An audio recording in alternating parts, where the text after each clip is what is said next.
Okay, we're recording. Chapter 2, in which David takes on a business partner. Dun dun dun! The World Building was the tallest and grandest of all the newspaper buildings along Park Row. Or Newspaper Row as it was called. It was also called, I'm sorry, Jonathan Fest. With the sun rising behind it, it looked like an ancient monument, the work of some pharaoh or biblical king. Yes, because Joseph Pulitzer was just that. At the very top of it was a gleaming copper dome where Joseph Pulitzer, the famous newspaper tycoon, kept his office. But not really, because in 1899 he was on his yacht somewhere, like just chilling. But I digress for the sake of Jonathan Fest. David, standing what felt to him like a million miles below it, crushed in a mob with the filthiest, vilest, most foul-mouthed boys he had ever met, strained his neck and shielded his eyes to get a glimpse of it. Wow, okay. The other boys pushed and shoved him against the black iron gates of the World Building. Simply for the sake of pushing and shoving, it seemed. No, whatever, Davy, you're just a wuss. Get over yourself. They spoke in all the different dialects of the New York streets. Some of them even smoked cigarettes. Who didn't fucking smoke cigarettes in 1899 is my question. Other than apparently Prissy Pants Davy Jacobs. I'm sorry, David Moscow. You're cool in my book, but really? Davy Jacobs is a pansy. Just saying. David clutched Les's hand, terrified that his little brother would be swallowed up by the sea of boys and never seen again. How would he explain it to his parents? Mother, I lost Les today. I didn't mean to.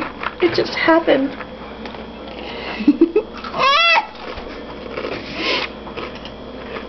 Party foul. Why had he ever agreed to let the little pest come along? What a mistake! Two men emerged from the World Building carrying pieces of chalk as thick as broomsticks. Each one climbed a ladder to a chalkboard the size of a theater marquee and began to write out the day's headlines in big letters. Trolley strike drags on for third week. You call that a headline? Moaned the boy standing next to David. I can't sell me no papers with a headline like that. Yeah, said another. Give me an earthquake. Or a volcano. Or a moiter. It's moiter sell the papes. Yes, moiter. M-O-I-D-E-R. Moiter. It took David a moment to figure out that the boy was saying murder. Two muscular boys in bowlers were pushing their way through the crowd. They were the Delancey brothers, Oscar and Morris, and their job, evidently, was to maintain some kind of order. But their presence seemed to accomplish the opposite, provoking mischief even among the gentler-looking boys. The newsboys shouted taunts and insults at them.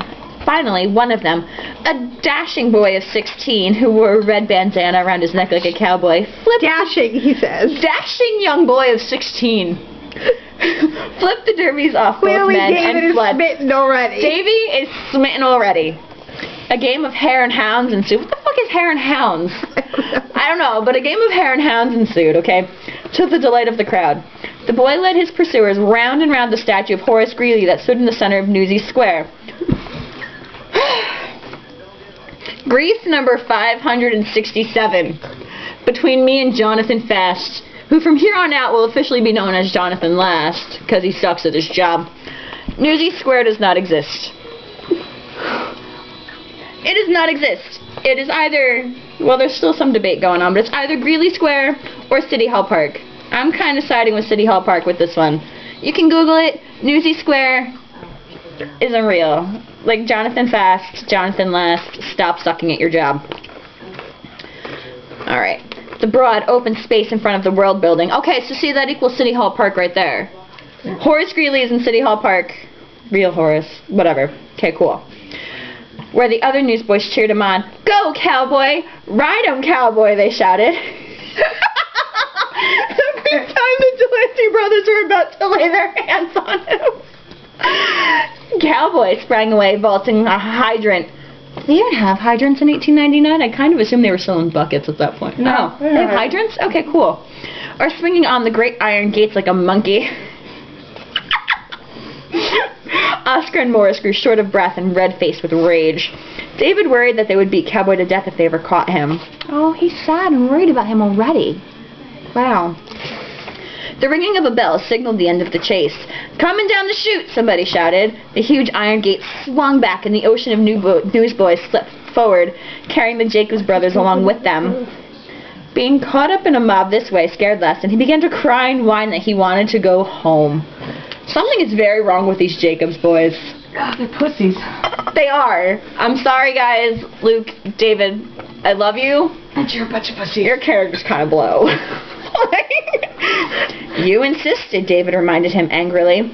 Now you'll stick it out with me. We've come this far and we're not turning back.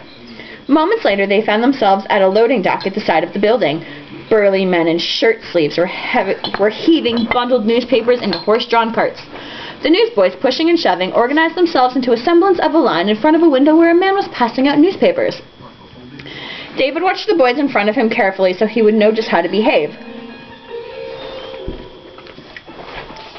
They acted tough, flipped their quarters in the air, and scornfully addressed the man giving out the papers as Weasel.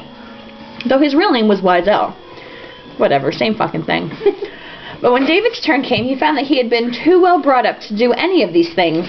He simply handed Weasel his dime and said, 20 papers, sir, if you please.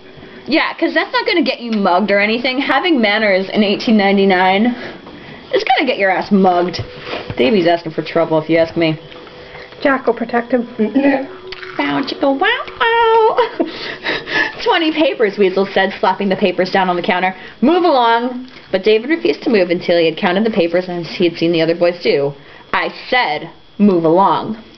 You only gave me 19 papers, David said. I paid for 20. Weasel leaned over the counter so he was eye to eye with David. You call me a liar, kid. The other Newsies, anticipating a little excitement, fell silent. David was not deterred. He respected grown-ups, but he knew when he was right, and he would not be bullied away from his position. I want my other paper. Out of the corner of his eye, David saw the Delancey brothers coming his way. He felt the sweat start to run from his armpits. Ew. Suddenly, the newsie with the red bandana was standing beside him, flipping quickly through the stack of papers. It's 19, all right, Cowboy said. An honest mistake, seeing as Weasel can't count to 20 with the shoes on. I thought that was Morris. It is Morris. I'm telling you, Jonathan Fast sucks at his job. Give him the other paper, Weasel. Weasel snorted and slapped another paper on the counter. Thank you very much, sir, David said. And another 50 after that, Cowboy went on, slipping a quarter across the counter. Weasel added another 50 papers to David's stack. Wait a minute, David said. I don't want any more papers. The pile of 70 papers looked immense and as heavy as a block of cement. David didn't think he could sell them all. Why not? Cowboy asked. Can you not lift 70 papers, Dave? Like, seriously. Bad headlines? David guessed. First thing you gotta learn. Headlines. Yeah, first thing you gotta learn. Headlines don't sell papes. Newsies sell papes. Cowboy sauntered off. David grabbed the papers under one arm, yet they're as heavy as a cinder block and he can't lift it. Grabbed them under one arm and less under the other and hurried after him. So is he like carrying a kid? You can have these papers, he gasped. Maybe he's a little less of a pussy now. No. He still whines a lot. Yeah. They're yours. The Jacobses don't take charity from anybody. Cowboy turned and faced him and poked the air with his index finger. This ain't charity. It's a partnership. I'm investing 2 bits. In return, I get a percentage of your profits. What do you get? A chance to learn from the best newsie of them all. Cowboy Kelly. What the fuck? Also known as Jack Kelly. Also known as Francis Sullivan. But we don't know that yet. Yeah, I know. That's what we might have called me. Well, if you're so wonderful, David said, his voice filled with sarcasm, what do you need me for? It's him I need, Jack said, pointing at Les, the little kid.